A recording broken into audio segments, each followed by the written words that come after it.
Un buen día para todos, un saludo de paz y muchas bendiciones para todas las personas que se interesan en ver y escuchar esta clase de video. El propósito de este video es hacernos comprender las bendiciones espirituales que recibimos al estar en el cuerpo de Cristo, o sea, la iglesia. Cuando hablamos de bendiciones, fácilmente llega a nuestra mente casa, carro, dinero, finca, electrodomésticos, cosas materiales, y eso es bueno.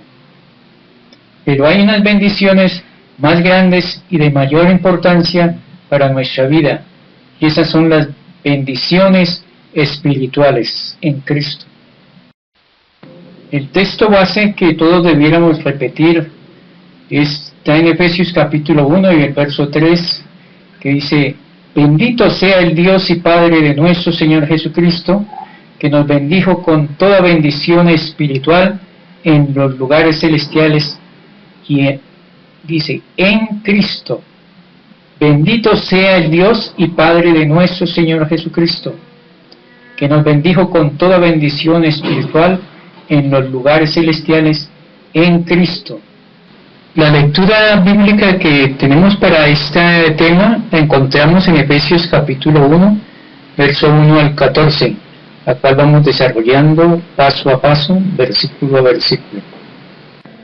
El objetivo o el propósito de esta enseñanza es entender que Dios, aparte de darnos bendiciones materiales, nos da bendiciones espirituales, y estas últimas son de mayor importancia. A manera de introducción, la carta a los Efesios fue escrita por Pablo. Efesios es una de las 4 epístolas, incluyendo Colosenses, Filemón y Filipenses, que Pablo escribió mientras se encontraba prisionero por 2 años en Roma. Esta carta fue escrita aproximadamente en el año 62 y 63 después de Cristo, como Lucas nos menciona en Hechos 28, verso 16 y el verso 30 en adelante. Pablo hace mención de su encarcelamiento en esta epístola. En Efesios 3:1 dice: por esta causa yo, Pablo, prisionero de Cristo Jesús por vosotros los gentiles. Y en el verso 13 agrega: por lo cual pido que no desmayéis a causa de mis tribulaciones por vosotros, las cuales son vuestra gloria. En el 4:1 dice: yo pues preso en el Señor, os ruego que andéis como es digno de la vocación con que fuisteis llamados. En el 6:20 encontramos que dice las siguientes palabras: por lo cual yo soy embajador en cadenas, que con denuedo hable de él, o sea, del Evangelio, como debo hablar.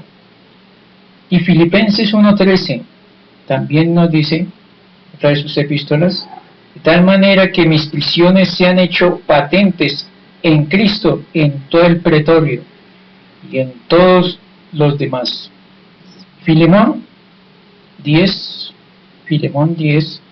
dice: te ruego por mi hijo Onésimo, a quien engendré en mis prisiones. La mayoría de los escritos de Pablo fueron desarrollados durante este tiempo que estuvo en la cárcel. La excelencia de los Efesios.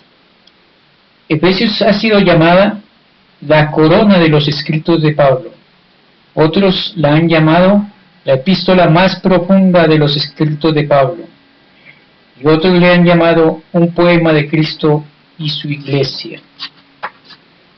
Esta epístola nos dice mucho en cuanto a nuestra vida como cristianos, nuestra religiosidad, nuestra familia, nuestro trabajo. En este capítulo el apóstol Pablo nos enseña mucho en cuanto al plan de Dios para redimir al hombre perdido. Nos habla en cuanto a su ministerio, en cuanto a muchas de las bendiciones espirituales que gozamos todos los hijos de Dios en Cristo. También nos habla en cuanto al proceso de nuestra salvación y cómo recibimos las arras del Espíritu Santo.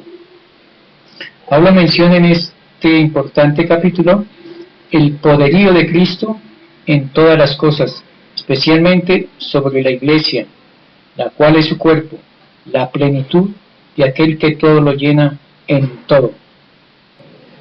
Versículo 1 dice que Pablo, apóstol de Jesucristo por la voluntad de Dios, a los santos y fieles en Cristo Jesús, que están en Éfeso. En el versículo 1 y 2 encontramos la saturación de Pablo a estos hermanos en Éfeso. Pablo es un apóstol de Jesucristo.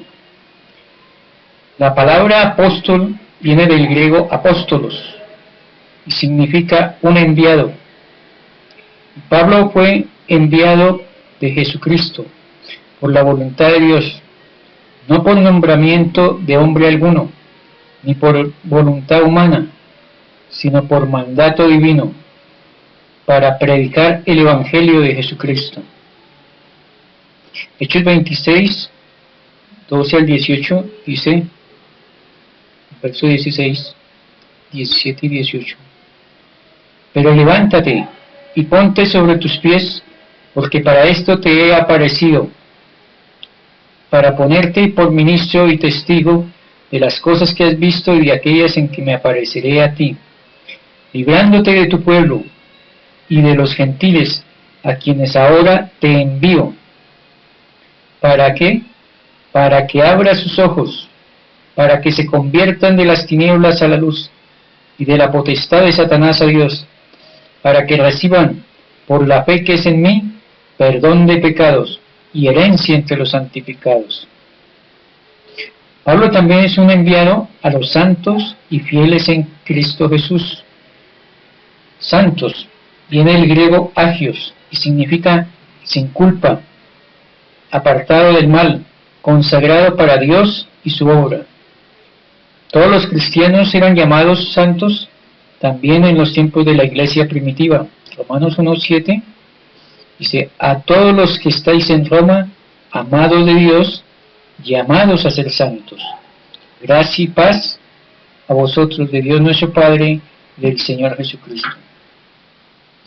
Dice, los fieles en Cristo son aquellos los cuales se preocupan por mantener sus ropas blancas y de ser leales a Cristo por medio de su comportamiento como hijos de Dios.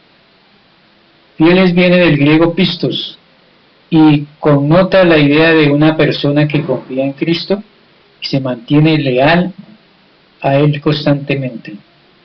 Una persona creyente, o sea cristiana, que vive de tal manera que agrada a Dios por medio de su conducta. Estos son los santos y fieles en Cristo Jesús. ¿Dónde se encuentran? En Éfeso. Éfeso era una ciudad de Asia Menor y centro muy importante de la historia de la iglesia primitiva. Éfeso, esta ciudad estaba situada entre Mileto y Esmirna y en el valle del río Caistro, a 5 kilómetros del mar Egeo, entre las montañas de los Coresos. Su excelente acceso al mar la convirtió en principal puerto de Asia durante el Imperio Romano. El templo de Diana, considerado una de las 7 maravillas del mundo, está situado al noroeste de la ciudad. Este templo era una forma de ganancias, Hechos 19, 23 al 27, como de perversión inmoral. Aún en medio de este lugar donde prevalecía la idolatría, la perversidad, el pueblo de Dios se mantiene santo, apartado y fiel al Señor Jesucristo. Nosotros también podemos hacer lo mismo, ya que vivimos en medio de un lugar donde hay también la idolatría, la inmoralidad y prevalece. Debemos mantenernos santos, fieles al Señor Jesucristo. Versículo 2 dice, gracia y paz a vosotros, de Dios nuestro Padre y del Señor Jesucristo. Pablo desea, como la mayor parte de veces en sus cartas, que la gracia y la paz a todos sus lectores, miembros de la Iglesia del Señor, o sea, nosotros. La gracia viene del griego charis y significa aceptable, beneficio, favor, regalo, gozo, libertad. En el Nuevo Testamento, esta palabra viene a significar un favor no merecido hacia el hombre. Nuestra salvación viene a ser por la gracia de Dios, ese favor no merecido que Dios ha extendido sobre nosotros. No viene a ser por medio de obras. El apóstol Pablo desea a todos esto para sus hermanos en Cristo. Desea ese favor, ese gozo, esa paz. Esta palabra viene en el griego eirene, refleja la palabra hebrea shalom. La palabra connota un bienestar en cuanto a la relación nuestra para con Dios. Este apóstol prisionero escribe acerca de la paz como algo que está presente en su vida. Por lo tanto, la paz no significa ausencia de problemas, sino la presencia de Dios. Estas cosas os he hablado para que en mí tengáis paz. En el mundo tendréis aflicción, pero confiad, yo he vencido al mundo. Juan 16:33. La paz os dejo, mi paz os doy. Yo no la doy como el mundo la da. No se turbe vuestro corazón ni tenga miedo. Juan 14:27. Por nada estéis afanosos, sino sean conocidas vuestras peticiones delante de Dios en toda oración y ruego, con acción de gracias.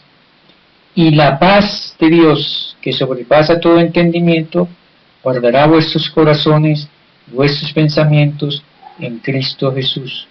Filipenses 4:6-7. La paz de Dios que gobierna vuestros corazones, a la que asimismo fuiste llamados en un solo cuerpo, y sed agradecidos. Colosenses 3:15. La paz que Dios ofrece no depende de las circunstancias externas, sino, como dijimos, de la presencia de Dios.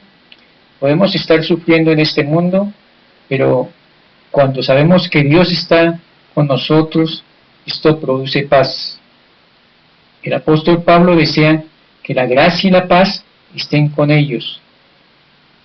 Y esta gracia y esa paz proceden de Dios y de su Hijo Jesucristo. Ellos son los dadores de esto tan grande. Verso 3 dice: bendito sea el Dios y Padre de nuestro Señor Jesucristo, que nos bendijo con toda bendición espiritual en los lugares celestiales en Cristo Jesús.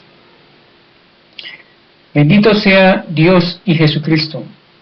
Debería ser siempre nuestra actitud hacia ellos, por todo lo que hacen por nosotros.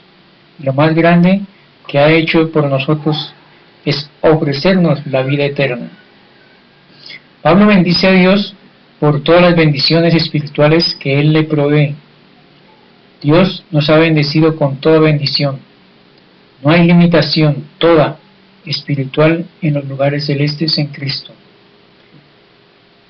Las bendiciones de las cuales el apóstol Pablo hace mención no son bendiciones materiales, sino espirituales, las cuales tienen que ver con las cosas de la eternidad, con las cosas que no se echan a perder. ¿Cuáles son algunas de las bendiciones espirituales que encontramos en Cristo?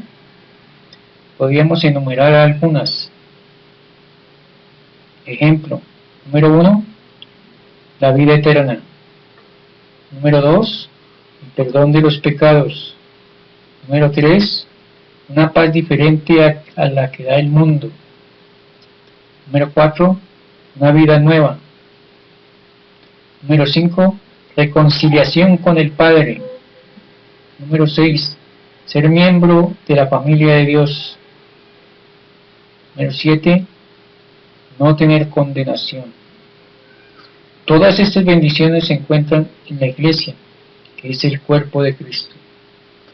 Por tanto, para que la persona pueda gozar de bendiciones espirituales, esa persona necesita estar en Cristo. Y esto se hace por medio del nuevo nacimiento. Juan 3:3, verso 5. En los lugares celestiales. Esta frase aparece varias veces en esta carta. en el capítulo 1, verso 3, el capítulo 2, verso 6, capítulo 3, verso 10, capítulo 6, verso 17. Esta frase simplemente puede dar a entender la idea de que Dios nos ha bendecido en Cristo en cuanto a asuntos espirituales. En lugares celestiales se encuentra Cristo, por lo tanto, puede que sea una referencia a la iglesia, ya que la iglesia está en Cristo porque Él es su cuerpo. Efesios 5:23. El capítulo 1 y el verso 4 de Efesios nos dice, según nos escogió en Él antes de la fundación del mundo, para que fuésemos santos y sin mancha delante de Él. Dios nos escogió en Cristo antes de todas las cosas materiales eran creadas, antes de formar este mundo, estas montañas, esos mares, antes de todas estas cosas, Dios nos había elegido, nos había escogido. Como dice también otra porción de las Escrituras del Nuevo Testamento, 1 Pedro capítulo 1, verso 2, dice, elegido según la presciencia de Dios, o sea, el anticipado conocimiento de Dios, nuestro Padre, en santificación del Espíritu, para obedecer, ser rociados con la sangre de Jesucristo. Gracia, paz os sean multiplicadas. Y en 1 Pedro 1, 18 y 20 dice, sabiendo que fuisteis rescatados de vuestra vana manera de vivir, la cual recibisteis de vuestros padres, no con cosas corruptibles como oro o plata, sino con la sangre preciosa de Cristo, como un cordero sin mancha y sin contaminación. Y agrega el verso 20, ya destinado desde antes de la fundación del mundo para ser manifestado en los posteriores tiempos por amor de vosotros. Hechos 2.23 dice, a este entregado por determinado consejo y anticipado conocimiento de Dios, prendiste y matasteis por manos de inicuos, crucificándole. Ahora, estos pasajes no significan de que Dios escogió a unos y a otros no, a otros los rechazó. Esto significa que Dios escogió un pueblo y nosotros podemos escoger el ser o no ser miembros de ese pueblo, o sea, de la iglesia. Hoy en día hay doctrinas que hablan de que Dios escogió a ciertas personas para salvarlos y a ciertas personas no escogió para salvarlas. La salvación está disponible para todos y es el deseo de Dios de que todos los hombres sean salvos. Pero tenemos que nosotros elegir ser salvos. Tenemos que elegir el camino de Dios. Esta es una de las bendiciones que tenemos en Cristo, el ser escogidos antes de la fundación del mundo. Todos los que obedecen el Evangelio vienen a ser parte de los escogidos. Si usted no obedece al Evangelio, usted lo único que está haciendo es no ser parte de los escogidos, parte del cuerpo de Cristo. Y si se pierde, Dios no tendrá la culpa, porque usted escogió ser parte de los no escogidos, de los no salvos. ¿Cuál es el propósito por el cual nos escogió Dios? Nos escogió Cristo.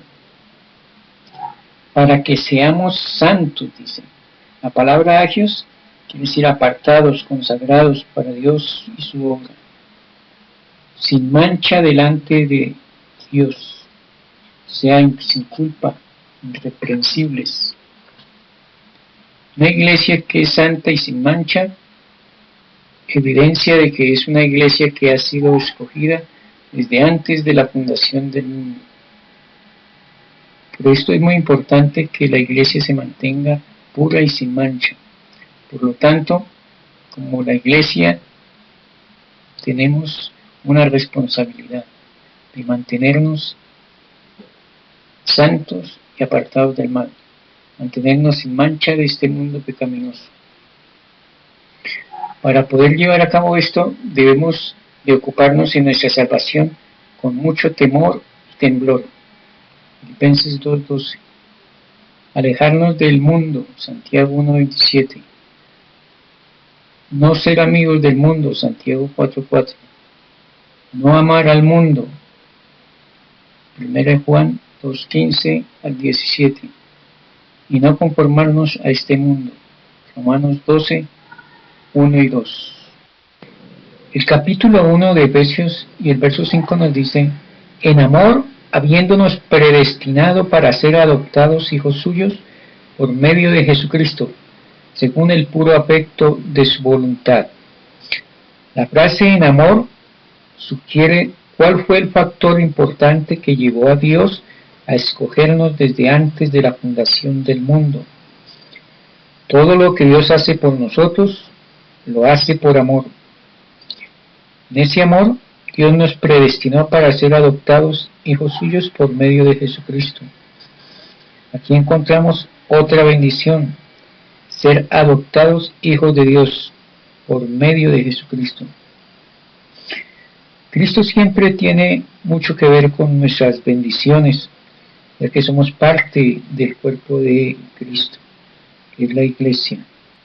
Por eso Cristo fue manifestado ante los hombres para que recibiéramos la adopción de hijos. Gálatas 4:4-5. También por la voluntad de Dios venimos a ser adoptados hijos suyos por medio de Cristo. La voluntad de Dios fue la causa que nos llevó a poder ser hijos suyos.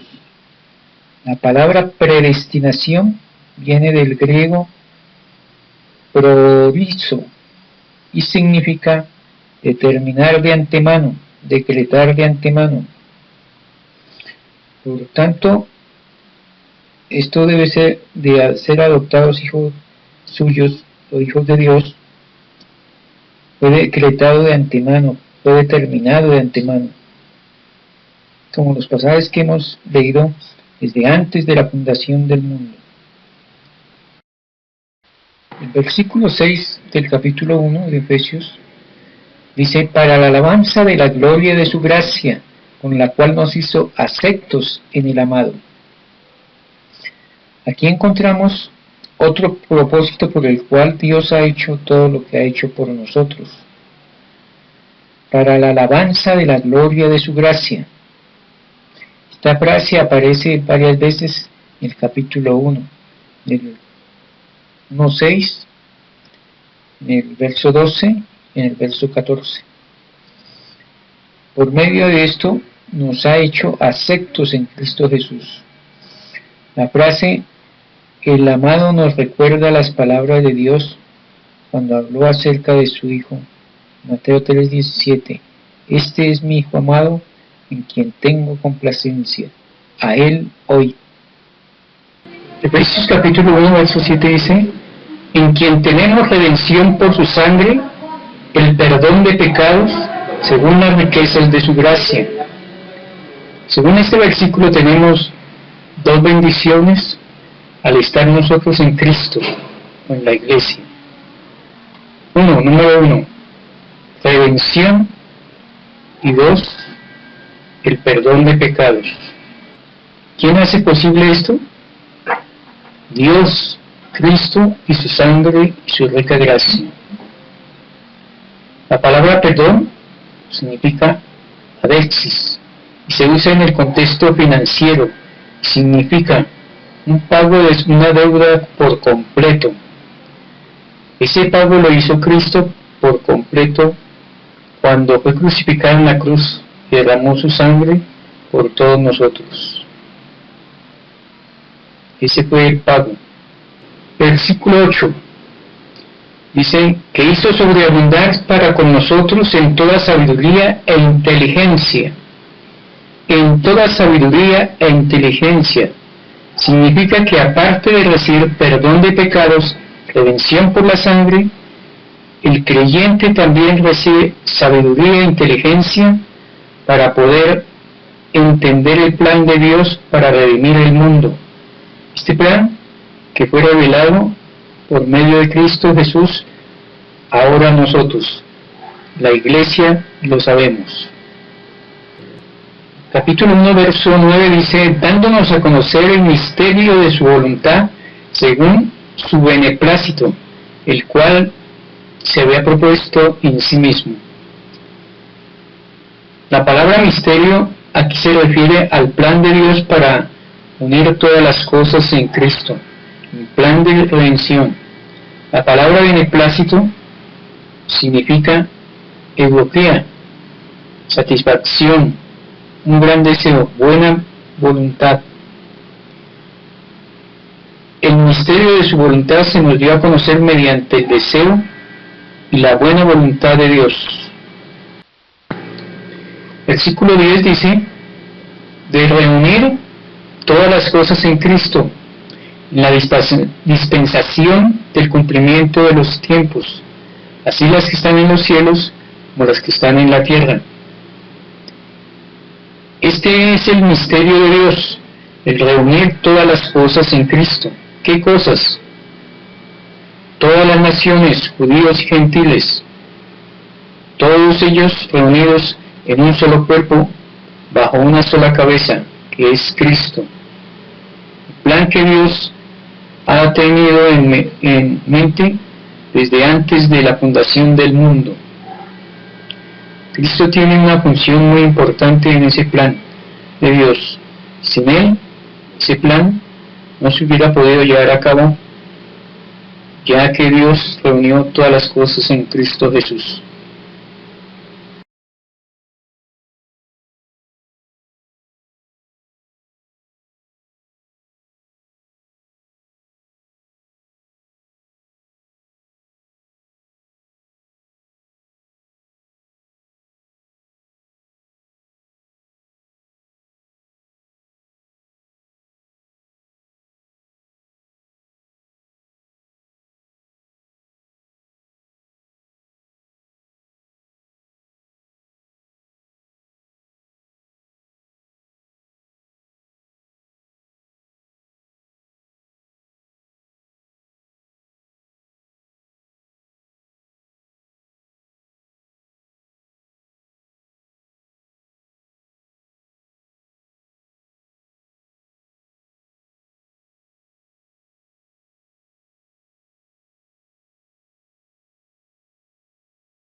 Versículo 11 dice, en Él asimismo tuvimos herencia, habiendo sido predestinados conforme al propósito del que hace todas las cosas según el designio de su voluntad. Aquí encontramos una nueva referencia, otra referencia. Dice, en Él, o sea, en Cristo. En Cristo tuvimos herencia, otra de las bendiciones espirituales que cada cristiano experimenta cuando está en Cristo. Romanos 8:17 dice, nos enseña que somos hijos de Dios y que como cuantos somos hijos, somos herederos de Dios y coherederos con Cristo. Fuimos declarados de antemano o predestinados para la herencia en Cristo, conforme a la voluntad de Dios que hace todas las cosas. Esa palabra predestinados quiere decir decretar de antemano. O sea, esa herencia es para toda aquella persona que quiera ser hijo de Dios. Recibe esta herencia. Capítulo 1, versículo 12 dice: a fin de que seamos para la alabanza de su gloria, nosotros los que primeramente esperamos en Cristo. La pregunta capital es: ¿quiénes esperaban en Cristo primeramente? Los judíos, ya que a ellos fue dado el Evangelio primeramente, y después a los gentiles. Nosotros los que primeramente esperamos en Cristo es una referencia a los judíos, ya que ellos eran los primeros a los cuales el Evangelio fue predicado. La herencia que recibimos en Cristo es para un propósito, para que alabemos y glorifiquemos a Dios. Ahora todos somos participantes de esa alabanza de su gloria, ya que todos somos parte de la familia de Dios. Versículo 13. En él también vosotros, habiendo oído la palabra de verdad, el evangelio de vuestra salvación, y habiendo creído en él, fuiste sellados con el Espíritu Santo de la promesa. En este pasaje encontramos el proceso que la persona experimenta cuando obedece el evangelio de Cristo. En Cristo, también los efesios oyeron la palabra de verdad, como dice Juan 17:17. Esa palabra de verdad es el evangelio de la salvación. Creyeron en Cristo, en Juan 3:16, fueron sellados con el Espíritu Santo de la promesa, Hechos 2:38. En el día de Pentecostés, muchos o varios escucharon el evangelio, y como 3,000 personas creyeron. Desde entonces muchos recibieron el Espíritu Santo. Este sello se usaba mucho en aquellos tiempos antiguos, como marcas en las cartas, documentos. Algunas veces un sello se aplicaba a los animales y a esclavos. La idea de la posesión y seguridad se asocia con la imagen de este sello. El plan de Dios para salvar al mundo se encuentra en este pasaje. Capítulo 1, verso 14, dice que Él las arras de nuestra herencia hasta la redención de la posesión adquirida para la alabanza de su gloria. Aquí Pablo describe a los efesios qué es el Espíritu Santo. El Espíritu Santo es las arras de nuestra herencia. Arras viene del griego arrabón y significa una prenda en dinero depositada por el comprador. En el Nuevo Testamento se usa solo aquella que Dios asegura a los creyentes. Por lo tanto, el Espíritu Santo viene a ser una prenda divina que asegura nuestra bendición futura. Arrabón significa también algo que se paga de antemano para confirmar el negocio, una garantía. Nuevamente todo esto es para la alabanza de su gloria. Por lo tanto, todos aquellos que han oído el Evangelio de nuestra salvación y los que han creído en él han sido sellados con el Espíritu Santo de la promesa. Nuestra herencia es la vida eterna, por lo tanto, en pocas palabras, el Espíritu Santo es el pago que se da de antemano para asegurar nuestra vida eterna. La invitación es para que demos gracias a Dios por todas sus bendiciones espirituales recibidas en Cristo Jesús. Yo le invito a que repita esta oración conmigo. Nuestro bondadoso y amado Padre Celestial, que habitas en lo más alto de los cielos, venimos a ti en el nombre de Jesús, nuestro sumo sacerdote que traspasó los cielos, que se sentó a la diestra del Padre, que desde allí intercede por nosotros. Venimos, Señor, para darte gracias por todas las bendiciones espirituales. Primeramente, te damos gracias por esa gracia salvadora que tú nos das a nosotros. Te damos gracias por la paz que pones en nuestro interior. Te damos gracias por habernos elegido, habernos escogido, Señor, desde antes de la fundación del mundo. Te damos gracias, Señor, por la vida eterna, Señor. Te damos gracias por el perdón de nuestros pecados. Te damos gracias por esa paz que nos da diferente a la que el mundo ofrece. Te damos gracias por esa nueva vida que tú nos das en Cristo Jesús. Te damos gracias, Señor, por la reconciliación con nuestro Padre Celestial. Te damos gracias, Señor, por ser miembros de la familia de Dios. Te damos gracias, Señor, por no ser condenados. Te damos gracias, Señor, por ser adoptados como hijos de Dios. Te damos gracias por la redención a través de la sangre de Cristo. Te damos gracias, Señor, por el Espíritu Santo de la promesa. Gracias por esas armas de nuestra salvación, por esa garantía que tenemos de nuestra salvación, de nuestra vida eterna. Gracias te damos, Señor, porque eres bueno, porque eres misericordioso, porque nos bendices con bendiciones espirituales en los lugares celestiales. Y todo cuando pertenecemos a Cristo.